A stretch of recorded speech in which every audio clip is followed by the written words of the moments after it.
ज्ञान। क्रिया तो उस टाइम करने वाले बहुत थे, सन्यासी भी बहुत क्रिया करने वाले थे, टाइम श्री महाराज से भी जोरदार क्रिया करने वाले थे, ऐसा जरूरी नहीं है। लेकिन जब उनकी भावना हुई कि संसार के लेवल पे धर्म है ही नहीं, स्पष्ट मार्ग उसे दिखाई दिया और क्रियोद्धार शुरू किया कि हमें ये लालसा चाहिए, हमें आडंबर चाहिए।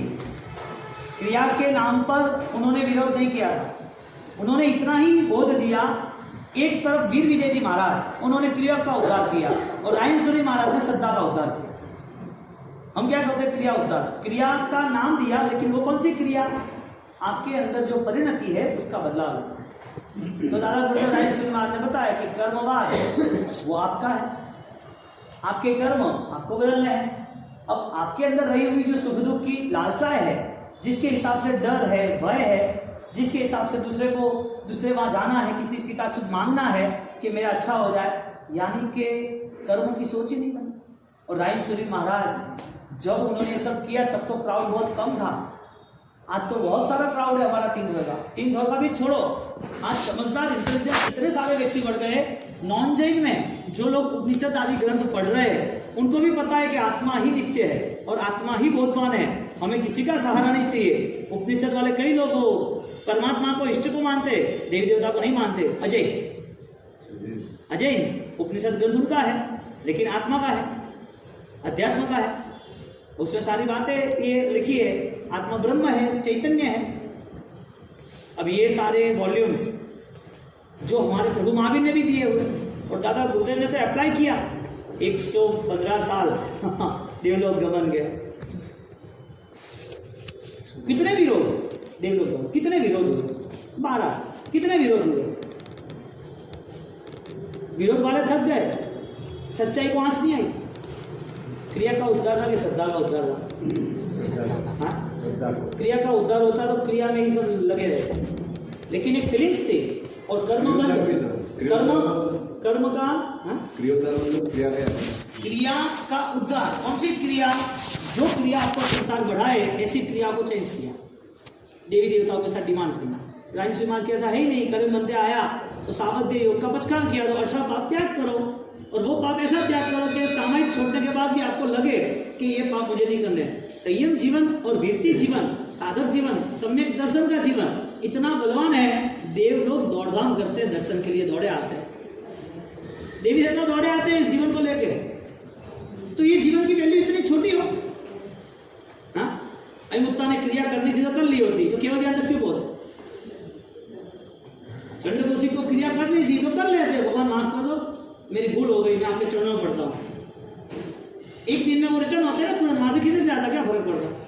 लेकिन नहीं, कैसा है वो मेरा स्वरूप नहीं, मेरे अंदर मेरी आत्मा जो है उसकी मेरी पहचान होगी, तो मुझे यहाँ की कोई भी घटना, कोई भी परिस्थिति मुझे डिस्टर्ब नहीं करेगी। जिसका मन संकलेश में है उसका मन धर्म में नहीं हो सकता, जिसका मन धर्म में है उसके संकलेश आ नहीं सकता। संकलेश आता तो भी उसके पास शुद्धि का कार्यक्रम प्रायश्चित था। अब राजेश्वरी महाराज उन्होंने श्रद्धा का ऐसा उद्धार किया, आज उनकी शताब्दी के ऊपर 112-15 साल से आ गए, और वो शताब्दी के बाद भी आज उनके आदर्श ही हमें खींचे जाते हैं। जो लोगों ने डिमांड की ना ये मेरा पूरा कर देंगे या इनके विजय सुख मिलेगा, वो भी फिर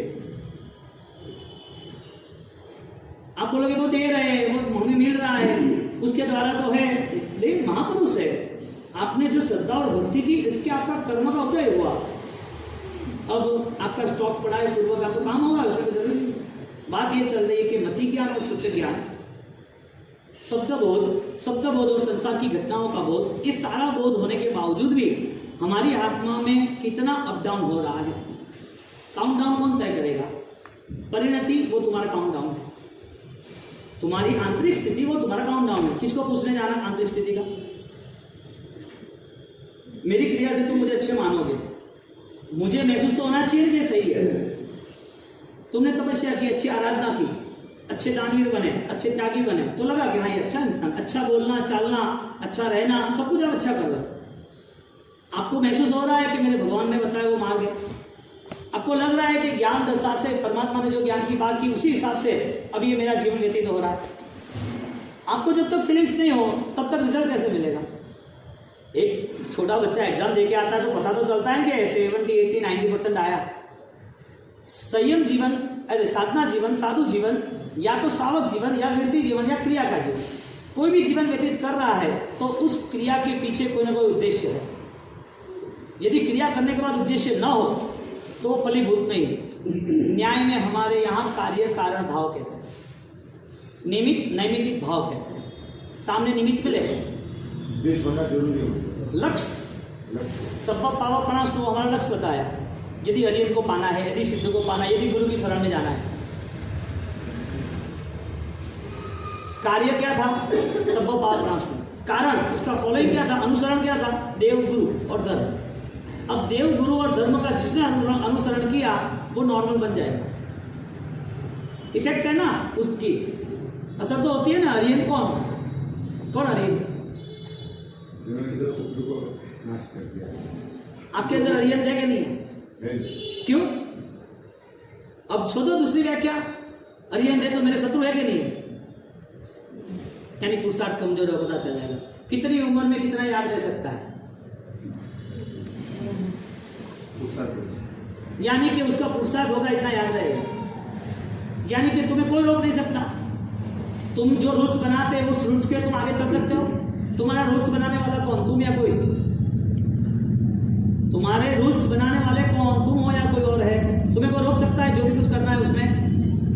इसका मतलब जिसको 2-5 प्रतिवाणी आते हैं वो आगे नहीं बढ़ सकता। जिसको जैन दर्शन की थोड़ी बातें आती है उसको चिंतन में, विचारों में वो सुविचारशील नहीं बन सकता आगे कि बन सकता है। हमारा पूरा प्रोग्राम क्रिया पे और संसार पे खड़ा है। हमारा कोई भी बेस हमारी आत्मलक्षी सोच पे नहीं खड़ा है। यदि होता तो वो दिखाई देता, बदलाव दिखता। हमारी प्रॉब्लम क्या है? कोई अच्छा कर रहा है तो अच्छा मानने के लिए तैयार नहीं, कोई बुरा कर रहा है तो उससे ज्यादा बुरा कर रहा है ऐसा कहने के लिए तैयार। न हम सुकृत अनुभव ना कर सकते, न हम हमारे दुष्कृत गला कर सकते। और मन तो यही लेकर चल रहा है, मन के घोड़े तो यही चलते हैं ना। यदि मति ज्ञान और शुद्ध ज्ञान डैमेज हो गए तो क्या क्या होता? मति ज्ञान, शुद्ध ज्ञान, अवधि ज्ञान, ये तीनों में मति और शुद्ध वो कम ही है, 1% ही है, ज्यादा नहीं। 336 वेद, 14 वेद, दूसरे 28 वेद, ये सारे जो लेवल है वो हमारे पास 1% है। 99% हमारे पास ही नहीं, हमारी ऐसी पुण्य ही नहीं है। हमने ऐसी साधना ही नहीं की है जो यहाँ दिखती है। यदि ज्ञान की साधना होती तो यहाँ हम ज्ञान के प्रति पुरुषार्थ करते ना। हमारा पूर्व का अच्छा योग होता, पूर्व में हमने कुछ किया होता तो आज हमें पता भी चलता ना। यानी कि आज हमारा जो भी लेवल है समझदारी का वो 1% भी नहीं है। और 1% न होने के साथ साथ सामने इतने अज्ञानता के, माइनस के, मिथ्या ज्ञान के इतने सारे कॉन्सेप्ट है हमारे सामने, हमें वही पसंद आए। यानी कि जैन दर्शन क्रिया के नाम पर हमने मान लिया कि हम सही है। ज्ञानी कहते हैं कि जब तक गुणस्थानक की वृद्धि नहीं होगी, गुण का प्रकटीकरण नहीं होगा, तेरी आत्मा का मिलन तुझे नहीं मिलेगा, तब तक तेरी अवस्था आज जैसी है वैसे ही अनंत काल तक रहेगी। बदलाव लाना है तो तुझ पे भरोसा होना ही चाहिए और तुझे ही लाना है। न भगवान आएंगे, न गुरु आएंगे, न कोई धर्म आके तुझे कहेगा चल मैं तुझे लेके जा रहा हूं। परिस्थिति कौन सी है बदलाव की? बिना चिंतन के, बिना लक्ष्य के नहीं बने। तो हमें मन में वो भावना करनी पड़ेगी कि हमारी बुराइयों के हर एक एक कदम हमें छोड़ने हैं। हर बुराइयों को एक एक कदम छोड़ के आगे निकलना है। चेंज तो लाना ही पड़ेगा। हमें तो पता है ना 18 पाप क्या है, क्रोध किसे कहते हैं, दम्भ किसे कहते हैं, किसी की बुराई क्या है, क्या क्या अंजाम आएगा वो तो पता होना चाहिए ना। अब क्रिया के नाम पर सामायिक हो गया और पूजा भी हो गई और माला भी हो गई। ये सारी चीज करनी थी, क्यों करनी थी? तुम्हारे अंदर रही हुई शक्ति को बाहर लाने के लिए। प्रॉब्लम हो गया, दुकान खोलनी थी लेकिन घाटा आ गया। दुकान खोलने की नहीं खोलनी, 2 करोड़ का स्टॉक लेके दुकान खोलने के नहीं खोल ले, और साल भर के बाद उसका 50 लाख हो जाए तो चले या ना चले? क्रिया करने की नहीं करने में ये कह रहा हूं। 2 करोड़ में से 50 लाख होगा तो चलेगा। क्रिया करते करते दिल में दोष बढ़ जाएगा, नेगेटिविटी बढ़ेगी तो क्रिया करने की नहीं करनी। क्यों करनी? पुण्य के लिए करनी है कि परिणाम के लिए करनी है? यानी क्रिया के बाद परिणाम आया। जिन जिन लोगों ने स्वाध्याय नहीं किया उन लोगों की क्रिया में रिएक्शन, निंदा, बाह्य भाव, कौन क्या कर रहा है, किसने क्या किया, आप देख लो। क्रिया के बाद उसका पूरा बेस चेंज हो गया। लेकिन ज्ञान आता ना तो क्रिया डबल पावर वाली हो जाती है। ज्ञान से उसे पता चलता कि नहीं मुझे 24 नहीं, क्रिया का लक्ष्य बढ़ेगा, ज्ञान होगा तो क्रिया में भी ज्ञान का लक्ष्य बनाया नहीं और क्रिया का लक्ष्य ऐसा बनाया, क्रिया की लेकिन 4 महीने के बाद छोड़ दी, पूजा की, घूमने गए तो छोड़ दी, सामयिक किया, इमरजेंसी आई तो छोड़ दी, तब किया लगा के बच्चे के लिए बाहर घूमने जाना है तो होटल में, दुबई में, बेल्जियम में रात को खा लिया, क्रिया का कोई बेच नहीं रहा। क्रिया कब तक थी? जब तक हमारी इच्छा हो रही थी, हमने भावना थी, तब तक क्रिया। क्रिया कोई पसंद थोड़ी है, ज्ञानियों के नाम की थोड़ी क्रिया है, ऐसी क्रिया रिएक्शन वाली ज्ञान के साथ। और ज्ञान वाली क्रिया होती तो वो पाप का अनुसरण करता ही, उसे पता चल रहा मुझे नहीं करना है। अब 11.5 महीना तो ऐसा अवतारी पुरुष हुआ, अरे 11 महीना तो 11.5 महीना लगेगा, हो तो केवल ज्ञानी साक्षात विचरण करे रहा है, भगवान जेड़ा आत्मा है, वो मारी जेड़ा आत्मा अटे कटे आया छे क्रिया नहीं करो અને वो क्रिया करे थरवी लागे वो मान है અને જન ટાઈમ થાય તું કોઈ ફરવા જાવ મન ટાઈમ થન મળે વટે કા કરે એટલે ભઈ તું કોઈ नहीं કે પછી ઘુમા આયા था स्विमिंग पूल होटल का करना पड़ेगा थे जानो थोड़े मन में का भावना में वो हो धर्म करना नहीं करना, धर्म जो करते हैं उनको भी ये सोच है, तो हम नहीं करते हमारी सोच है, हम तो सहमी हुआ नहीं, क्या फर्क पड़ता। पाप का विसर्जन, इससे अच्छा पापों की भावना का विसर्जन करो। पाप की क्रिया का विसर्जन करोगे नहीं तो वापिस पाप की क्रिया आ जाएगी, लेकिन पाप के भावों का मन में जो भी अशुभ परिणाम है वो पहले चेक करने पड़ेंगे, यानी क्रिया करने की नहीं करनी। ज्ञान के साथ, ज्ञान के साथ। अब आए ज्ञान ना हो तो क्रिया करने की नहीं करनी, पहले ज्ञान क्रिएट करना ही पड़ेगा। क्या बात है, क्रिया भी क्या बात है, ज्ञान के साथ। क्या बात है, कितना चेंजेस एक ही घंटे में अच्छा चेंज आ गया। क्रिया कितने देर करनी, ज्ञान वाली क्रिया कितने देर करनी, 24 घंटा। ज्ञान वाली क्रिया कितने घंटे रहेगी, हमेशा चेतन ज्ञान अजवाड़िए टाड़िए मोह संताप चित्तड़ डबड़ जवाड़िए पीजिए सब आप। कितनी बढ़िया बात की। ज्ञान दशा जे आ करी ए चरण विचारो रे निर्विकल्प उपयोग में नहीं कर्मणो चारो। ज्ञान प्रकाशे मोहति विहरे जैने सदगुरु सोर के देखे सत्ता धर्म ने चिदानंद भरपूर। हाँ दर्शन ज्ञान चारित्र ना आराधन थई सा सिद्ध सिलानी ऊपर। अरे दर्शन ज्ञान चारित्र के बिना सिलसिला थोड़ी मिलती। हाँ अब दर्शन ज्ञान चाहिए, सम्यक दर्शन वाला आत्मा ही सही क्रिया कर सकता है। क्रिया करनी चाहिए, छोटा बच्चा है चलो क्रिया करनी चाहिए, ओके, उसको ज्ञान नहीं है। कोई व्यक्ति आईसीयू में और बीमार है, बहुत परेशान है, उसको क्रिया करनी चाहिए, कोई नौकरगिन भगवान का नाम ले, कोई बात नहीं, कर क्रिया करना। इतने दुनिया भर के खाने पीने के पाप किए कर, तब दुनिया भर के तूने लोगों के साथ दिमाग थोड़ा गिन माला गिन, कोई प्रॉब्लम नहीं। इतना सारा मोह तुमने इकट्ठा किया है, पापों से पैसा इकट्ठा किया है, कर दान, पैसा दान कर। उसके लिए प्रारंभिक ये धर्म आवश्यक है, लेकिन विकास नहीं होता, वहीं रुका तो कचरा जाम हो जाता है, वहां नहीं रुकना चाहिए। तो ज्ञान दशा उसकी पूर्व भूमिका है, लेकिन ज्ञान दशा की भूमिका जो है वो किसी की भी नहीं है, यानी उसके लेवल पे कुछ नहीं आ सकता। तो क्रिया करने वाला यदि ज्ञानवान होगा तो वो क्रिया उसकी कहीं पर भी स्खलित नहीं होगी, कम नहीं होगी, कमजोर नहीं छूटेगी। क्रिया के साथ साथ उसकी सोच ऐसी हो जाएगी, वो ज्यादा से ज्यादा क्रिया बलवान बनाए, ज्यादा से ज्यादा। तो क्रिया ज्ञान संपन्न होनी चाहिए, और जब ज्ञान वाली क्रिया होती है ना तो उसे भाव होता है कि मैं हर वक्त किसी के गुण ही देखूं, गुण ही देखूं। हमारे यहाँ एक बात आती है आचारण सूत्र में, बहुत बढ़िया, इतनी बढ़िया अद्भुत। साधु भगवंत है, कोई कारण से कोई वजह से उन लोगों को दोषित गोचरी करनी पड़ी, गोचरी मंगानी पड़ी, नहीं अनुकूल मंगा ली। तो जो पास में सहवर्ती गुरु भाई है या शिष्य है या कोई भी हो, तो उनकी सोच क्या होनी चाहिए साधना के हिसाब से। ये लिबास से कोई मोक्ष नहीं होना, ये तो साधन है, लेकिन ये लक्ष्य थोड़ी है। ये तो यात्रा के लिए एक जरिया था, साधना पूर्ण करने के लिए उसकी समर्पण की भावना कुछ अलग रहती। तो वहां फाइनल दृष्टांत क्या उनका होता है, दोषित गोचरी वो कर रहे वो नहीं सोचना, लेकिन उस गोचरी के बाद वो क्या अच्छा कर रहे वो सोचो। तुम निर्दोष खा रहे हो, तुम अच्छी पालना कर रहे हो, तुम्हारी अच्छी आराधना है, वो जरूरी नहीं है। तुम कितने दोष मुक्त हुए वो जरूरी है, तुम्हारा मन कितना दोषों से मुक्त हुआ। गुरु का काम है उसे कहेंगे, गुरु भी समय पे कहेंगे। प्रभु महावीर ने मुक्ता को नहीं कहा था कुछ, केवल ज्ञान कैसे आया? उनने तुरंत बोल दिया होता तो केवल ज्ञान तक थोड़ी पहुंचते। ऐसा भाव लाया, उसमें आपको आप बदलाव आया। ज्ञान हमेशा बदलाव लेके ही आता है, और बदलाव नहीं आता है तो समझ लेना वो ज्ञान से कुछ और है। अज्ञान कहना तो अज्ञान कहो, और मिथ्या तो कहना तो मिथ्या कहो। बदलाव की परिभाषा ही सम्यक ज्ञान है। और जो मानसिक बदलाव आता है उसका आनंद कोई माप नहीं सकता, नाप नहीं सकता। उसका आनंद आसमान से भी आता है। इतनी आनंददायक यात्रा को हम आगे बढ़ाए। आपके बंद करें, स्टेज बैठे।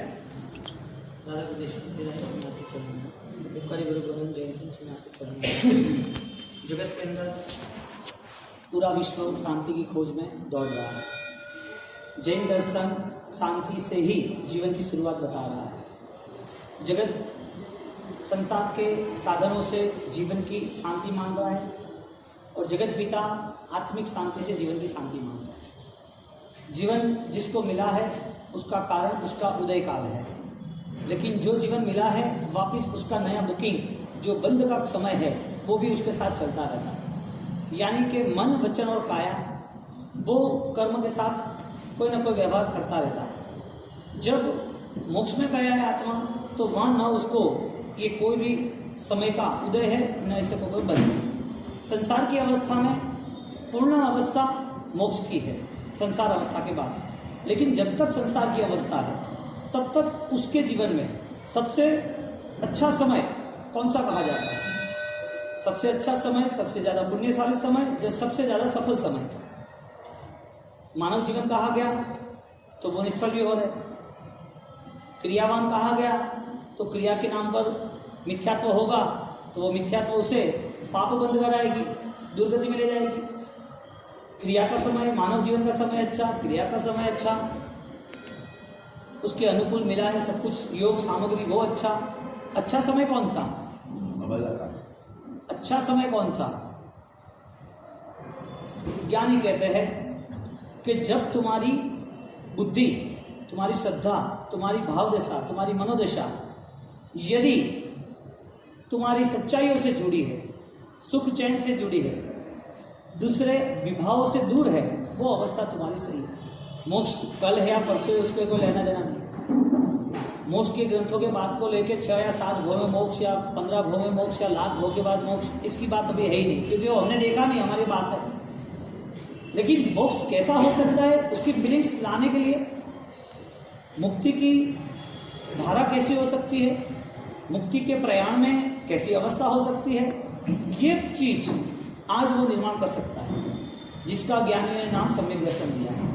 मोक्ष के अंश का स्वरूप मोक्ष विराट है, बड़ा दरिया है, इसमें से एक बूंद, वो बूंद में विकास है या नहीं, विनाश है या नहीं, स्मूथ है या नहीं, बूंद है किसका है, उसका स्वरूप कैसा है, उसमें इतना कूल यानी कि स्मूथ है, नर्म है, क्योंकि वो रेती नहीं है, वो कंकड़ नहीं है, वो पानी का बूंद है। समुद्र इतना बड़ा और पानी का बूंद उसकी स्वरूप यानी कि उसकी अंशात्मक स्थिति, वो समुद्र वो मोक्ष। आज का साइंस या आज के बहुत सारे सुपर पावर वाले लोग जो बहुत आगे निकले हैं, टैलेंट में हो, पद पे हो, उद्योगपति हो, श्रीमंत हो, साइंटिस्ट हो, कितने सारे लोग आगे निकले हैं।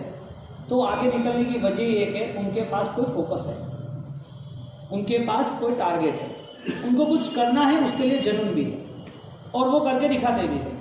उनके पास टाइम पीरियड है कि आगे कितना टाइम है। एक छोटा सा चित्र उसके लाखों करोड़ रुपए कैसे हो सकते हैं, ड्राइंग करता है लाखों करोड़ रुपए कैसे हो सकते हैं। एक छोटी सी घड़ी वो करोड़ रुपए की क्यों हो सकती है। एक छोटा सा गहना उसके 10-10 करोड़ कैसे हो सकते हैं। वजह क्या है, कॉस्टली क्यों है। चीज बनाने वाला कोई कुशल कारीगर है, जिसके हिसाब से ये गाड़ी या ये घड़ी या कोई भी चीज कॉस्टली है। बात यह है कि बिना दिमाग से कोई काम नहीं होता है। जिसका दिमाग तेज होता है उसका काम भी इतना ही सक्षम और सतेज होता है। ज्ञानी ने कहा कि तुम्हारा दिमाग यानी कि मानव जीवन में जो भी मिला है उसमें सर्वश्रेष्ठ कोई सामग्री हो वो है मन। सर्वश्रेष्ठ सामग्री कौन सी है, लेकिन वो सामग्री यदि आपको भाग्य से मिली है तो आपका परम भाग्य क्या हो सकता है। सामग्री पुण्य से मिली है तो परम पुण्य क्या हो सकता है। आपको मिला हुआ मन आपका जागरूक है, तो उस मन का उपयोग क्या हो सकता है? ज्ञानी कहते हैं कि योग मिलना महत्वपूर्ण है कि उपयोग मिलना महत्वपूर्ण है, प्रवृत्ति होना महत्वपूर्ण है कि वृत्ति होना महत्वपूर्ण है। आपकी जो जीवन यात्रा है उसमें आप कुछ कर रहे हो वो महत्व है क्या, आपको कुछ पाया वो महत्वपूर्ण है? महत्वपूर्ण क्या? हाँ, यदि कर्म को समझे और कर्म की भूमिका क्या चल रही है हमारे सामने हमारे जीवन में, तो उसकी पहली ही तैयारी परिवर्तन की होगी, यानी कि विचारों के बदलाव की होगी। विचार के बदलाव भगवान की बातों के बिना आने वाला नहीं है, क्योंकि दुनिया ऐसी है इसके लिए हमारे विचार नहीं आते, ऐसा नहीं। हमारी आत्मा पूर्व के भाव में सारे विचार के ढेर लेके आई है। दुनिया थोड़ी तुम्हें बिगाड़ रही है, दुनिया तुम्हें बिगाड़ रही है, दुनिया तुम्हें परेशान कर रही है।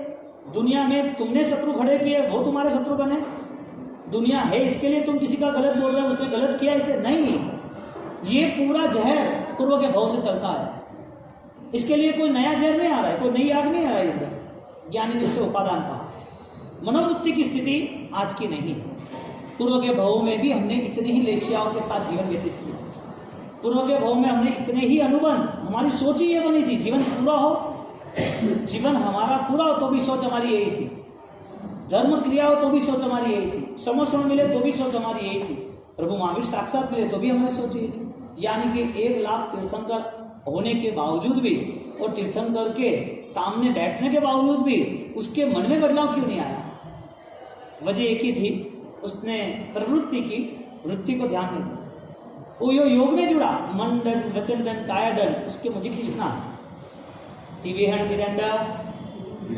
हमें इससे मुक्त होना है, तो उसने ट्राई किया कि मैं बेस्ट ट्राई करूं, मेरी शारीरिक क्षमता ऐसी हो मैं विराधना नहीं करूं, मेरी बोलने की ताकत ऐसी हो कि मैं शास्त्र से और वचन से ही बोलूं, मेरी सोचने की क्षमता ऐसी बने कि मैं धर्म का ही सोचूं। मन, वचन और काया वो तीनों एक दिन खिंचने वाली है, और तीनों पुद्गल पर्याय है। तीनों एक दिन तुम्हारे पास नहीं रहेगी, लेकिन तुम्हारी आत्मा तुम्हारी है, उसमें कोई बदलाव नहीं है। यदि मन, वचन और काया वो तीनों यदि डैमेज होने वाले हैं, कमजोर होने वाले हैं, कम ज्यादा मिलने वाले हैं, शायद कभी नहीं मिलने वाले हैं, ऐसी अवस्था में भी तुम हो। कौन? आत्मा। यदि तुम हो तो वो आत्मा का स्वरूप क्या है? आत्मा का स्वरूप बताया कि शुद्ध स्वरूपी आत्मा, चैतन्यवंता आत्मा, निरंजन निराकार स्वस्वरूपी आत्मा, निजानंदी, आत्मानंदी, परमानंदी आत्मा। आत्मा का ये स्वरूप यदि है तो वो आत्मा का स्वरूप यदि हमें पता है तो वजह क्या है वहां तक नहीं पहुंच पाए? कितने तीर्थंकर चाहिए हमें वहां तक पहुंचने के लिए? कितने समस्याएं चाहिए वहां तक पहुंचने के लिए? कितने ज्ञानी का योग चाहिए वहां तक पहुंचने के लिए? कितनी क्रियाओं का सामर्थ्य प्रकट करना है हमें वहां तक पहुंचने के लिए? वहां जाने का रास्ता कौन सा है? मन, वचन, काया मिली और उसके लिए ही हमारी तैयारी हो, तो वो तैयारी सही है या जो शाश्वत है उसकी तैयारी सही है? जवाब है शाश्वत की। लेकिन शाश्वत की व्याख्या ही है पन्नों में, किताबों में शाश्वत की व्याख्या ही है। अब शाश्वत की व्याख्या बनती है, यानी कि आत्मा की व्याख्या बनती है, तो व्यक्ति का पूर्ण जीवन सिर्फ विचारों के अधीन है कि संस्कार के अधीन? विचार तो तुमने आज सुने, अभी आधा घंटा सुनोगे तो अच्छा आएगा। मंदिर गए, तीर्थ गए, तपस्या की, प्रचरण किया, माला गिनी, भक्ति की तो अच्छा आएगा। बाद का जो काउंटडाउन है इस भोग के पहले का, वो कौन देखेगा? इस भोग के पहले कुछ था? हमारी यात्रा यहाँ की है, आगे की है। पहले क्या लेके आए थे और अभी वापस क्या लेके जाना? हमारी बात चल रही है मति ज्ञान, सूत्र ज्ञान, अवधि ज्ञान के लेवल पर। हमने कल देखे थे मति ज्ञान के कितने प्रकार थे? 336। कितने? कौन से? 5 सेंसेस, स्पर्शेंद्रिय, श्रोतेंद्रिय और मन। उसके 5 में व्यंजनावग्रह, अर्थावग्रह या धारणा।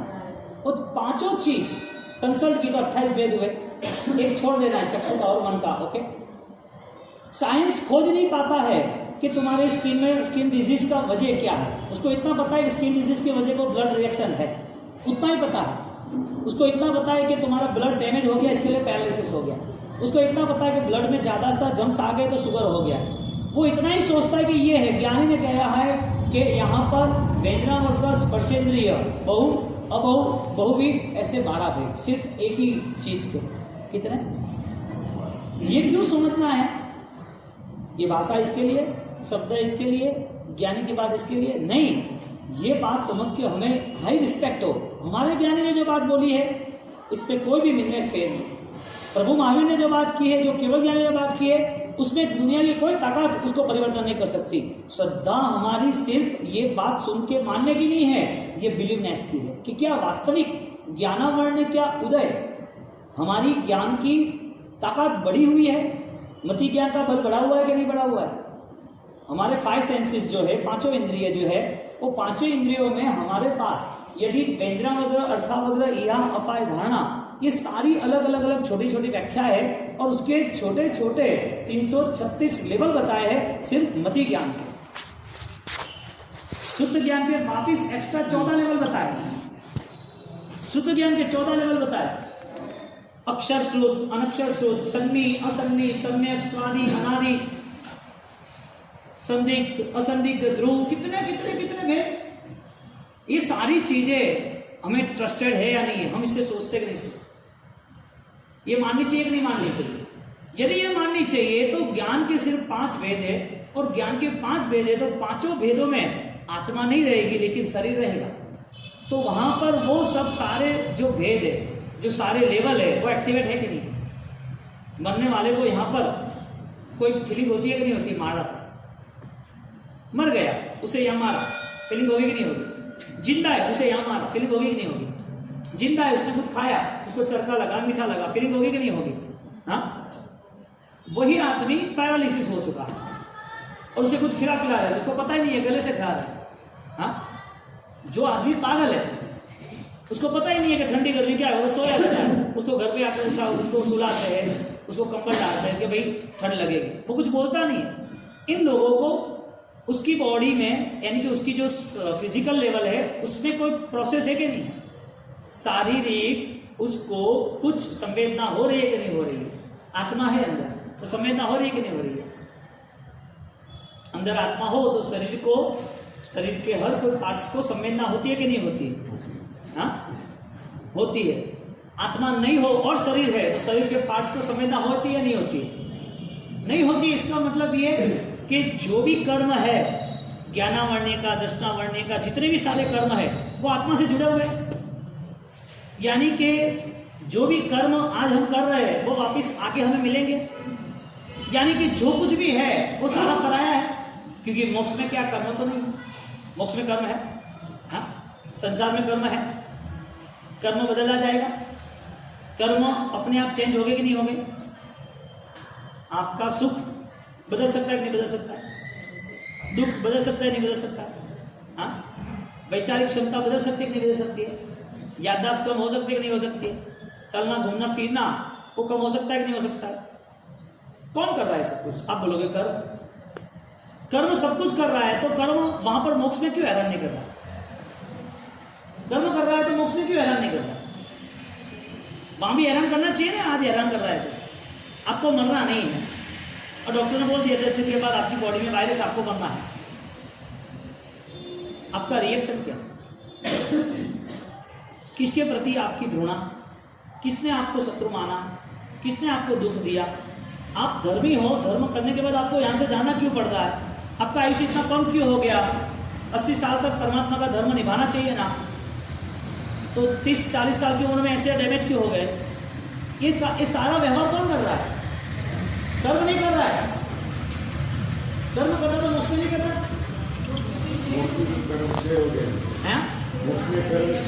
एक तो कर्म क्षय किसने किए?